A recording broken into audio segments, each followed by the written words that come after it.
Buenas tardes, bienvenidos a las entrevistas en Religión Digital.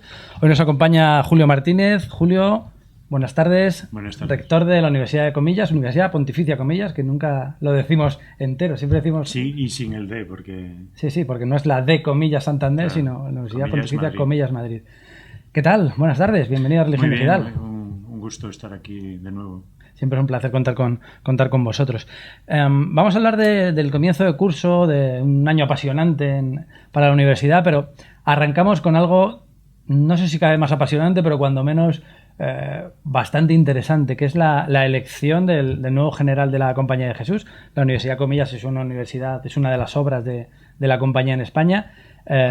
Tenemos por primera vez en la historia de la Compañía de Jesús un no europeo con lengua española, un venezolano, Arturo Sosa Abascal. ¿Cómo habéis vivido el proceso de elección y la elección en sí? Con mucha paz y tranquilidad y alegría en el momento de conocer ya la elección del nuevo general. Realmente, como no tenemos candidatos, ¿no? Porque no se postula nadie ni hay ninguna campaña de nadie a favor suyo o de otros, pues tampoco sabemos muy bien qué es lo que va a resultar. Pero ciertamente creo que el padre Arturo Sosa estaba entre aquellas personas que uno podía pensar que podrían ser elegidos, ¿no? Y yo personalmente pues estoy encantado. Creo que es un hombre con una capacidad de comunicación, de don de gentes. También se le tiene por muy buen estratega, ¿no? Y también por creador de puentes, de constructor de puentes y de participación plural. Eso le preocupa mucho, ¿no? Entonces, la verdad es que yo le saludé alguna vez en Roma en algún viaje, alguna cosa que he tenido, pero no le conozco personalmente, pero sí que estoy muy contento. ¿Qué esperáis de un general de América Latina en un momento en el que el Papa también es un jesuita y latinoamericano? Es como si el centro se hubiera girado un poquito hacia Latinoamérica. ¿Qué significa? ¿Qué puede significar esto? Bueno, yo antes que ser latinoamericano, europeo, africano, lo que espero es que sea una persona realmente que se fíe mucho de Jesucristo, que sea un hombre realmente que sea de fe y que nos comunique esperanza y nos abra horizontes. Y en ese sentido, creo que el que no sea europeo puede incluso venir bien, ¿no? Probablemente que el Papa sea el primer latinoamericano y este sea también el primer general latinoamericano, pero el primero no europeo. No europeo, sí. Es el número 31 de la Compañía de Jesús en 476 años de historia pronto.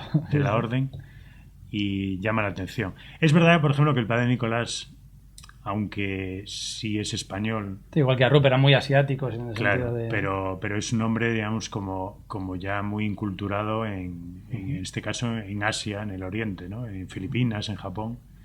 Con lo cual, el padre Nicolás, por ejemplo, cuando lo oíamos hablar, no nos hablaba como un español que tiene las preocupaciones que hoy tenemos en España y en Europa. Sí, o un curial romanizado. No, tampoco. Nada por el nos estilo. hablaba, ¿no?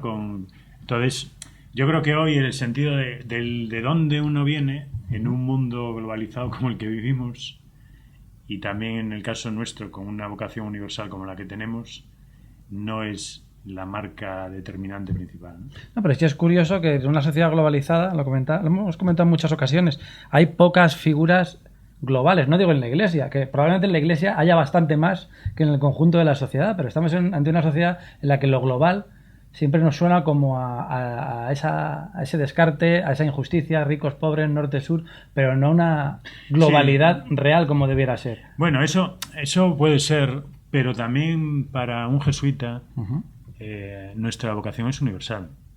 Y eso, después las dificultades que uno tenga, pues por las lenguas que hable o por la más o menos facilidad de adaptación que tenga a distintas culturas, será lo que marcará. Pero nuestra vocación es universal, con lo cual nosotros somos personas globales, ¿no? La globalización para nosotros, desde el punto de vista de nuestra vocación, no ha venido a cambiar nada. Lo que ha venido es a alterar muchas cosas del mundo, y también con la ambivalencia que tiene, a generar pues disfunciones y tensiones que algunas ya existían y otras se han agudizado, ¿no? Sí, por lo que lleváis tiempo trabajando en las fronteras, precisamente ahora en este concepto global de la sociedad y del mundo, tenéis mucho que decir. Claro, y después los temas realmente candentes y que realmente tratan, bueno, en mi caso, por ejemplo, los que más me preocupan son temas mundiales, ¿no? Uh-huh. Luego es verdad que siempre creo yo que hay que hacer el paso de lo global a lo local y de lo local a lo global, uh-huh, como de lo universal a lo particular o de lo universal a lo concreto, y eso también forma parte de nuestra vocación, ¿no? Que es grandes horizontes, los horizontes que no son de la pequeña obra o la ciudad donde uno trabaja o ni siquiera el país, pero al mismo tiempo concretándonos en aquello que cada día y en cada momento nos toca, ¿no? uh-huh. Y esto forma parte, diríamos, de la entraña ignaciana también de nuestra vocación. Entonces, bueno, el padre Sosa, yo creo que esto lo representa de una manera maravillosa. Además, con la gran circunstancia vital suya, que es elegido, ¿no?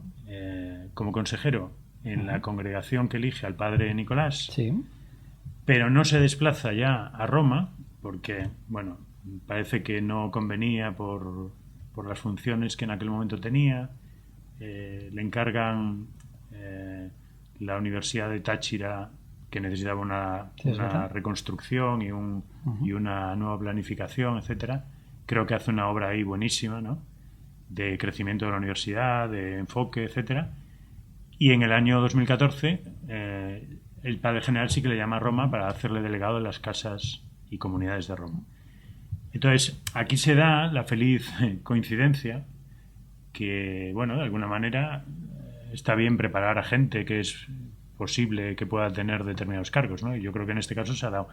Que conoce en 2 años, supongo que muy bien por dentro el Roma. Funcionamiento de la estructura y eso, viene de... Claro, de eso también ayuda mucho, ¿no? Uh-huh. Bueno, como el hecho de hablar italiano. Claro. Si le has escuchado pues, hablar italiano, pues se maneja muy bien, no deja el tono latinoamericano, que bueno, es muy, claro, eso no lo dejará, muy enriquecedor. ¿no? Pero que ya se maneja y manejarse no solamente en italiano, sino en lo que son los entresijos romanos, ¿no? Sí, sí. Hablabas antes de pasar de lo universal a lo local, de tener en cuenta todas estos, digamos, esquemas. La universidad es una maestra de tratar algo, lo universal, pero en lo local y al revés, preparar a personas en un contexto, en un momento vital determinado para lanzarse también al mundo lo más preparado posible. Sí, y en concreto nuestra universidad, esa es la línea de trabajo que tiene, tanto en la formación de los estudiantes que están con nosotros. Por darte un dato, es decir, una parte importante de las facultades, el 80% de los estudiantes tiene un año más, o algunos un poco menos, pero en el extranjero de formación. Y eso en todas las facultades, ¿no? Lamentablemente en nuestro país sucede poco todavía. Claro, pero en nuestros alumnos eso forma parte, ¿no? Es decir, como si quieres, en 3 vectores de lo que es para nosotros capital en la formación de ellos, es prepararles científico-técnicamente para ser buenos profesionales, luego toda la dimensión de internacionalización y después la formación integral, ¿no? O sea, yo si tengo que resumir en 3 cosas, son esas. Bueno, y esto forma parte de nuestra... Y luego la universidad, también en el sentido de diversidad de saberes que entran en diálogo. Sí, no parcelar, no hacer el que estudia química solo está hablando decir, de números y de... Hay un aspecto que es que la realidad la estudiamos parcelada y además no puede ser de otra manera porque necesitamos especialización. Sí, pero también necesitamos herramientas para poder entrar en diálogo. Eso es, necesitamos también ese diálogo interdisciplinar, ¿no? Sí. Y transdisciplinar en el sentido de que no sea que no se quede solo entre disciplinas científicas, sino que sea capaz de conectar con la sociedad, ¿no? En sus necesidades y también en aquellos que en la sociedad están trabajando directamente sobre los problemas, sean de índole de las ciencias naturales, por supuesto de las sociales, donde la teología y la filosofía forman parte de esa interdisciplinaridad, de lo mejor de la interdisciplinaridad, y le dan profundidad a esa interdisciplinaridad, ¿no? Entonces, son como el armazón de claro, la no personalidad. necesitas, están en todos los saberes, porque por ejemplo nosotros, comillas, es una universidad moderadamente especializada, ¿no?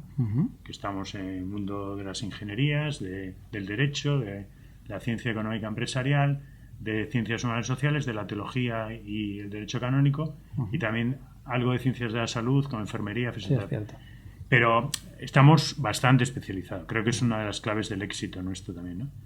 Pero al mismo tiempo, esa especialización tiene que estar siempre buscando cómo entra en un diálogo entre saberes, donde esté la profundidad de las preguntas fundamentales del ser humano. Sí, porque no sirve de nada aprender a dar respuestas si no sabes cuáles son las preguntas, porque las preguntas también van cambiando y también, en cierto modo, algunas de las capacidades para responderlas. Claro, claro. Y por eso ahí hay una frontera que es de las fronteras que hoy tiene también la Iglesia, ¿no? y la compañía de Jesús dentro de ella, que es la de la ciencia y la fe, ¿no? Ese eterno debate que parece que es imposible, pero que es absolutamente necesario. Hablar de ciencia, claro. de fe, Sí, de razón, de cultura. Sí, aceptando que son dos visiones del mundo, ¿no? O como dice el profesor Ayala, al que hicimos doctor honoris causa hace 15 días, en comillas, dos ventanas abiertas a la misma realidad. Pero esas dos visiones, para que realmente respondan a lo que el conocimiento humano y la vida humana necesitan, tienen que, de alguna manera, también encontrarse en un diálogo, porque si no se encuentran en un diálogo, dejan de hacer, diríamos, aquello para lo que también son llamados. Y en cierto modo pierden su razón de ser. Sí, lo que pasa es que muchas veces la ciencia natural se cree que ella misma, ¿no?, puede generar todo, ¿no? Todo lo que el conocimiento humano... Sí, que uno de sus paradigmas es la exclusión también de lo trascendente, cuando no debería ser. O también, a veces pasa a la teología, ¿no? Que se salta... que hay la tentación siempre, ¿no?, en el mundo de los teólogos, de saltar las mediaciones científico-técnicas y entonces creer que desde ella, bueno, es como el que va a la Biblia, ¿no? Sí. Encontrando las respuestas biológicas, a la astronomía, a la geología. Que busca respuestas del siglo XXI, de temas muy concretos del siglo XXI. Claro, pero esto también lo hacen los cientifistas, ¿no? O sea, aquí hay como una doble... Como un juego de la soga, que cada uno está tirando hacia un lado cuando... Y entonces nosotros decimos, bueno, respetando la epistemología y lo que cada ciencia tiene que hacer, pero no cerrando a ese diálogo que tiene que darse entre disciplinas, diciéndolo con un término ignaciano, ¿no?, para que el conocimiento interno de la realidad también pueda venir.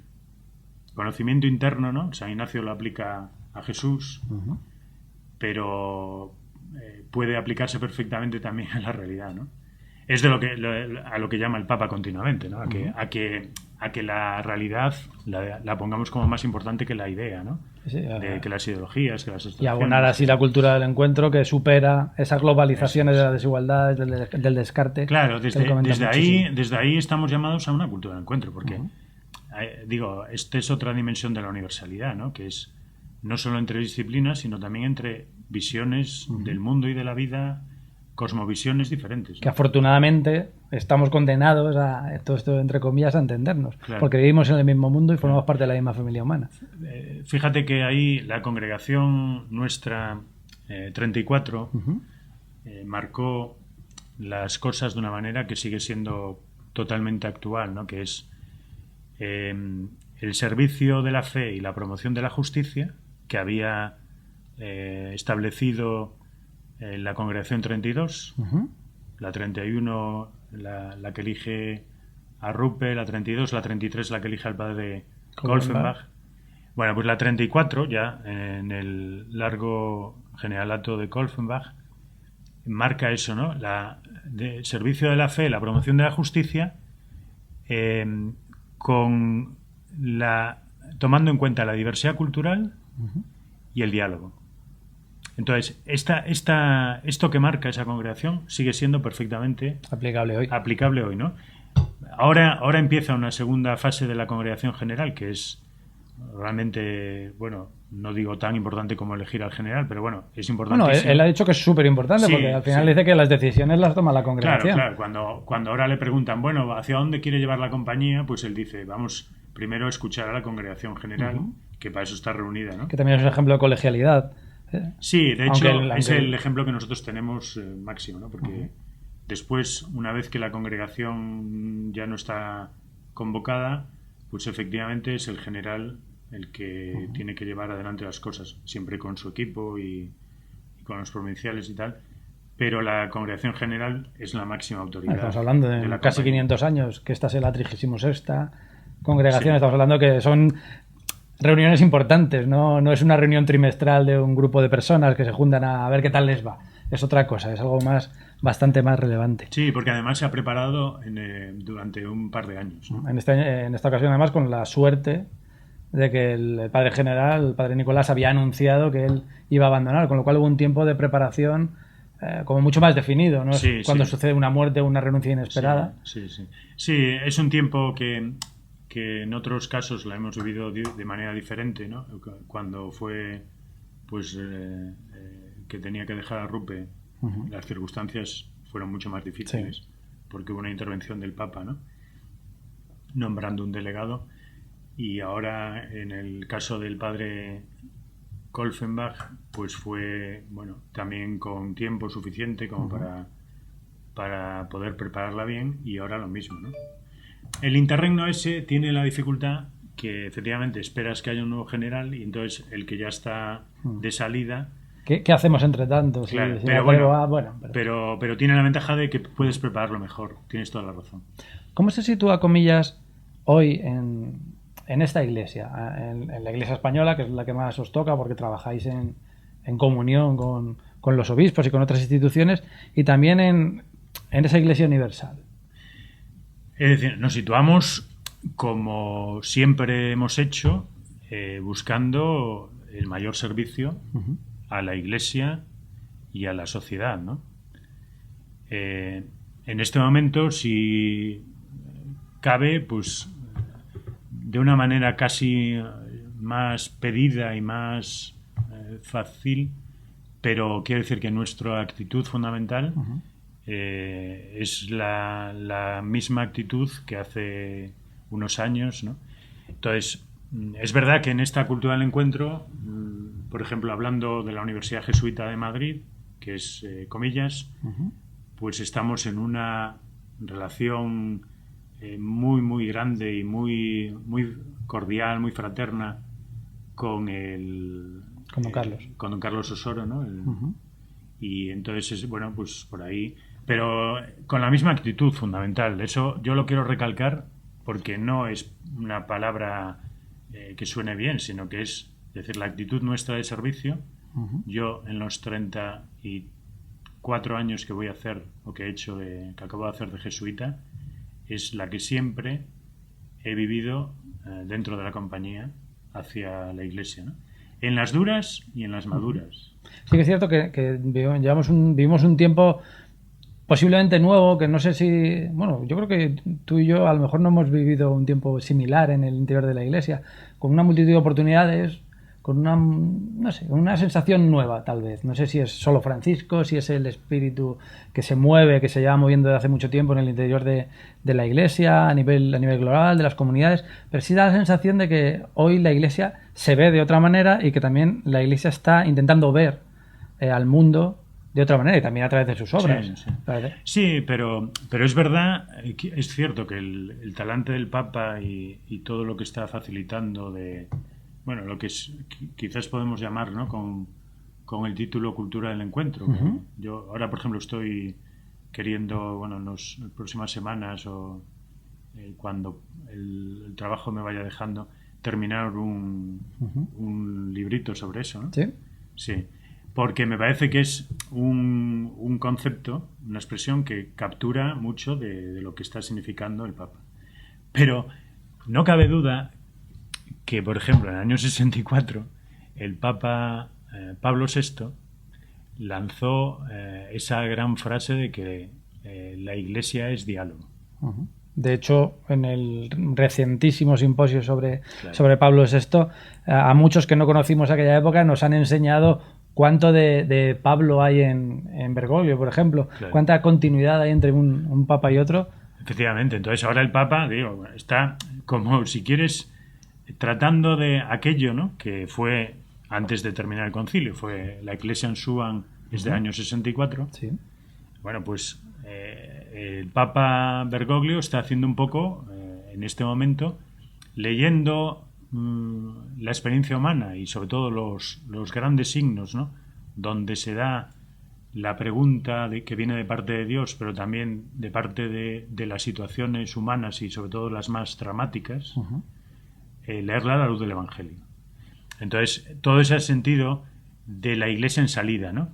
Es decir, nosotros participamos cordialmente de eso, es decir, no solo porque lo pida el Papa, es porque entendemos que la Iglesia tiene que estar en esa actitud continua de salir, ¿no? El Evangelio, salidas, acogidas, además, encuentros, escucha. Claro, salida a esos lugares que no son fundamentalmente geográficos, sino que son existenciales, donde se da una frontera que de alguna manera dificulta el encuentro, ¿no? Sean fronteras que hacen que la gente no pueda salir de cuando escapa de la violencia o de la guerra o tal. O sean temas en frontera. O sea, temas en frontera, ¿no? Entonces, eso forma parte de nuestra vocación primigenia, ¿no?, como jesuitas, y entonces el Papa que lo está pidiendo, bueno, pues nos sentimos totalmente identificados, ¿no? Es importante que el Papa, ¿sabes cómo lo articulo? Ese jesuitismo del Papa es importante para entender todo lo que está pasando en la Iglesia. Bueno, yo creo que sí, y probablemente otro que no fuera jesuita, que fuera también abierto, que estuviera abierto a los signos de los tiempos, haría cosas muy similares, ¿no? Pero yo creo que en el caso del Papa Francisco, para mí, por ejemplo, hay una clave espiritual que es nuestra contemplación de la encarnación en los ejercicios espirituales, ¿no?, que es, creo que en su manera de entender lo que es el discurso pastoral y toda esta Iglesia en salida es fundamental, ¿no? O sea, Dios, comunidad, que es la Trinidad, viendo el mundo como es en su realidad, dejándose realmente afectar por ese mundo y respondiendo de una manera activa, y la respuesta es Jesucristo, ¿no? Y ahí María, en la contemplación esa, aparece como la que dice sí a Dios y hace que esa palabra que Dios se hace pueda hacerse humana, ¿no? Entonces, esta contemplación, que habla también de esto que al comienzo decía, de la máxima universalidad y al mismo tiempo la máxima concreción, ¿no? Sí. Pues creo que está en todo lo que el Papa, tal como plantea, por ejemplo, la cultura del encuentro y qué es lo que teológicamente le mueve y espiritualmente, está ahí, ¿no?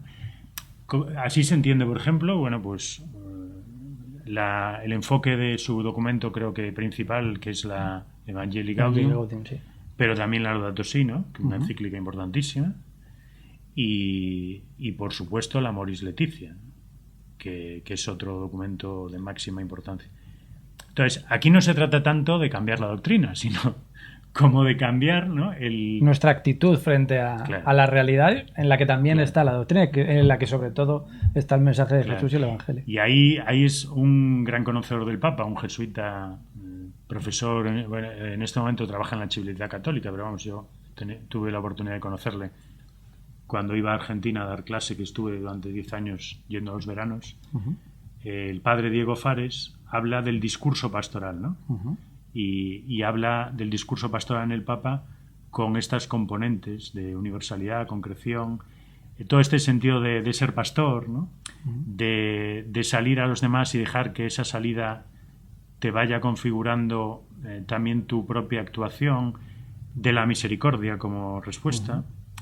Y también teniendo en cuenta quién es él, porque no deja de ser el Papa de Roma, no hay otro personaje como él, pero que el Papa de Roma, el máximo exponente de lo universal, siga queriendo ser el pastor, el padre Jorge, el hombre que se para, que escucha, que da su misa por la mañana, que se comporta como un cura de pueblo, como lo que fue durante muchos años. Pero yo, por ejemplo, a eso personalmente tampoco le doy tanta importancia, ¿no? Porque yo creo que el Papa Benedicto, por ejemplo, con otro estilo, pues francamente preparó a la Iglesia en este sentido. Y eso además nos demuestra la continuidad de todo esto, frente a los que hablamos, por supuesto. Los que hablan de una ruptura brutal entre unos y otros. Yo veo una continuidad enorme, ¿no? Y en cosas tanto doctrinales, el estilo diferente, ¿no? Pues el Papa Benedicto, pues más un intelectual, un profesor de gran altura, etcétera. El Papa Francisco, más un hombre pastor que disfruta con la gente y tal. También es verdad que un hombre con una capacidad de reflexión y pensamiento importante, ¿no? Pero yo sí que veo ahí una continuidad muy grande, ¿no? Y además como un pontificado ha preparado al otro, ¿no? Incluso podríamos decir más, cómo está siendo también ahí como un baluarte de este pontificado. Sí, en las últimas conversaciones que publica una editorial jesuita, Mensajero, aquí en España, en la que por primera vez un papa hace balance de un pontificado que ha terminado, el suyo, Benedicto, deja muy claro esa continuidad y ese saber dónde está cada uno en cada momento, porque hubiera sido muy sencillo que a este papa se le hubiera intentado malmeter con el papa anterior, por los estilos, por lo que ronronea en muchos aspectos. Sin embargo, Benedicto se ha plantado en ese sentido. Él, antes de dejar de ser papa, dijo al cónclave, al futuro cónclave, que desde ya daba su fidelidad a quien resultara elegido. Bueno, por supuesto, ¿no? Porque eso... Y además, lo grande aquí es que no se ha dejado instrumentalizar. Porque que él haga eso, me parece que... Sí, porque la parte humana de la Iglesia es lo normal y la tentación, y no cabe esperar otra cosa, ¿no? Ahora, que le quieran instrumentalizar. Gente que está nerviosa por el estilo del Papa Francisco, ¿no? Que la hay en la Iglesia, no cabe duda, ¿no? Gente que le daba una máxima importancia, por ejemplo, a las declaraciones del magisterio, y cuando esas declaraciones no le gustan tanto, ya pues no trata de... Esto no es pontificio, de minimizar, ¿no? Sí. Aquí no está actuando como papa. Y ahí, por ejemplo, el Papa Benedicto, pues también ayuda mucho, porque, bueno, pues, qué sé yo, para darle el valor que tiene como documento del magisterio ordinario a una exhortación apostólica posinodal, como es la Amoris Laetitia, bueno, pues el Papa Benedicto sobre eso se había pronunciado, y ahora podemos decir, bueno, esto que os parecía tan normal, ciertamente, pues ahora lo tiene que ser con un papa diferente, ¿no? Ciertamente. Terminamos ya, Julio. Una última pregunta sobre la universidad. ¿Cómo la definirías hoy? Una universidad que tiene unos años de historia, que ha pasado por muchísimas vicisitudes, como la propia compañía. ¿Cómo es hoy, la comillas, que voy a decir que tú diriges, pero cómo es la Universidad Pontificia, comillas, hoy? Y dos o tres cositas que quisieras que fuera. Bueno, yo creo que estamos en el mejor momento de nuestra historia, me parece, ¿no? En un mundo difícil, convulso, complejo, etcétera. Creo que la universidad tiene una identidad muy clara como Universidad Jesuita de Madrid. Tiene una visión compartida por el conjunto de la gente que trabaja dentro de ella, que hace que sea como una misión compartida muy interesante. Y luego sabemos decir lo que queremos, ¿no? Otro tema es que precisamente la complejidad del momento hace que hay cosas, por ejemplo, la formación integral, que son difíciles de conseguir, pero, por ejemplo, ahí hemos apostado en cosas con mucha fuerza para formar a los alumnos, porque eso sí, lo que nos interesa es que la gente que viene a nosotros tenga un talento y una motivación alta para responder a lo que le vamos a pedir, que va a ser exigente, pero que no se quede solo en la formación técnica o científica para ser muy buenos profesionales, sino que sean muy buenas personas. Sobre todo para ser buen profesional tiene que ser también, claro. Tienes que tener una cierta calidad. Y en esa identidad clara, como una universidad, digamos, según la misión ignaciana en este momento, creo que también es una identidad de diálogo y de inclusión y de salida a la sociedad. O sea, yo creo que, por ejemplo, el volumen de actividades de proyección a la sociedad, de servicio a la sociedad que tiene, comillas, es impresionante, ¿no? Y además tenemos la suerte tanto de hacer el puente entre el servicio eclesial y luego a partes de la sociedad que no quieren muchas veces saber nada con la Iglesia. La Iglesia, quiero decir... Sí, el concepto institucional. Pero, sin embargo, que nos dan crédito, por ejemplo, ¿no? En temas... Entonces, tenemos muy buena aceptación por parte de las familias y de los chicos y chicas que quieren entrar a la edad universitaria. Y, bueno, pues en ese sentido es un muy buen momento en una situación compleja del país y del mundo, ¿no? Porque las preguntas y los retos que tiene hoy Europa, no solo España, son muchos y muy relevantes y fortísimos, ¿no? Decía el padre general en su rueda de prensa, cuando le preguntaban lo de tender puentes, decía que lo verdaderamente hermoso de los puentes es que hay un sitio del que salir y otro al que llegar, que hay dos orillas y que el puente une esas dos orillas. Si no existieran esas dos orillas a las que juntar, no existirían los puentes. Por eso es tan importante que existan instituciones como la vuestra, como lo que acabas de decir, que sois capaces de unir de vuestra visión eclesial pues una sociedad que a lo mejor está un poco alejada o reticente hacia lo cristiano, hacia lo eclesiástico y a la propia institución. Y eso es fundamental para poder encontrarse en una de las dos orillas del puente o en el puente mismo. Claro. Sí, efectivamente. Y lo contrario del puente es el muro. Sí. Que el muro es tanto lo que separa dos realidades o dos situaciones, pero también es el muro mental, ¿no? Que en el mundo de la globalización es casi más importante que el otro. Los blancos y los negros, los prejuicios. Claro, es decir, el prejuicio, el muro, por ejemplo, mental de la xenofobia, ¿no? Es decir, la xenofobia no se da solo para que no entren, que no pasen el muro los que no han cruzado aún, sino los que están dentro, ¿no? Bueno, entonces, en eso la universidad tiene mucho que hacer. A este respecto, por ejemplo, lo que la universidad no puede nunca ser es lo que pasó ayer, por ejemplo, en la Autónoma, que es, en virtud de la libertad de expresión, voy a impedirte a ti. Impedir a personas que se expresen y que cuenten y tal, ¿no? Y precisamente, bueno, pues eso no lo quiere la Autónoma, me consta, ¿no? Ayer estuve en contacto con su rector, que además somos buenos amigos. Le parece, tristísimo que eso pase y tal, pero desde luego no lo quiere, comillas, y nosotros por suerte conseguimos generar un espacio de diálogo, ¿no? que realmente por ahí se sirve a la sociedad. O sea, yo lo que no tengo ninguna duda es que a la sociedad no se sirve con fundamentalismos del tipo que sea, ni con trincheras, ni sembrando odios, sino buscando o sea, esos tres verbos, ¿no?, que el Papa Francisco de una manera u otra saca en sus discursos, que siempre dialogar, discernir y construir, ¿no? Bueno, podemos añadir otro que él también añade: acoger. Integrar, ¿no? Integrar. Que efectivamente acoger es el comienzo de integrar.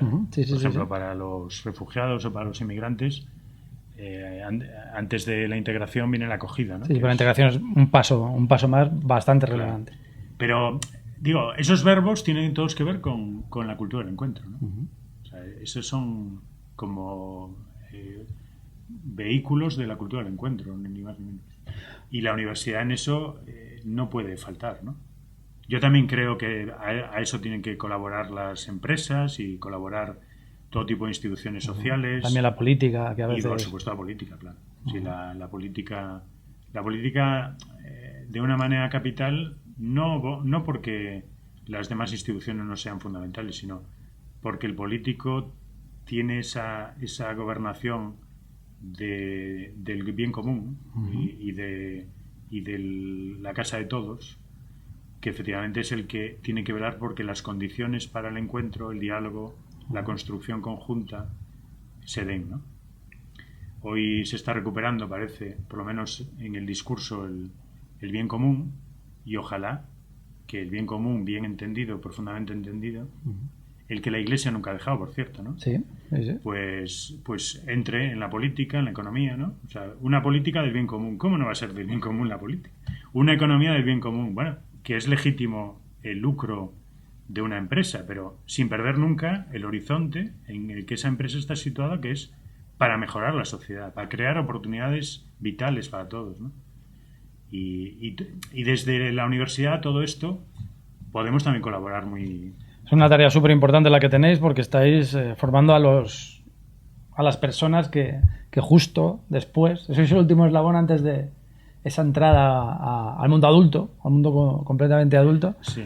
Hombre, que hay que trabajar. Es verdad que nosotros en comillas, en ICAI, CADE y el resto de Facultad de Ciencias Sociales, Humanas, etcétera, también en la teología, acabamos teniendo gente que realmente lideran muchas cosas en la sociedad, ¿no? Pero yo también digo con toda humildad que alguno ha podido salir respecto de los valores y la identidad de la universidad, ha podido traicionar. Pero en general la gente formada por nosotros tiene un sentido de la honestidad y de la integridad y tiene un sentido de querer contribuir positivamente a la sociedad que a mí me consuela mucho, ¿no? Y me apoya para seguir trabajando. Claro. Pues Julio, muchísimas gracias, felicidades por el trabajo que hacéis y esperemos poder seguir hablando de comillas también y tanto y hacia adelante siempre, construyendo esa cultura del encuentro y esos puentes. De lo que quieras, muchas gracias. Muchísimas gracias, Julio. Y a ustedes, pues les esperamos en nuevas ediciones de las entrevistas en Religión Digital. Muy buenas tardes.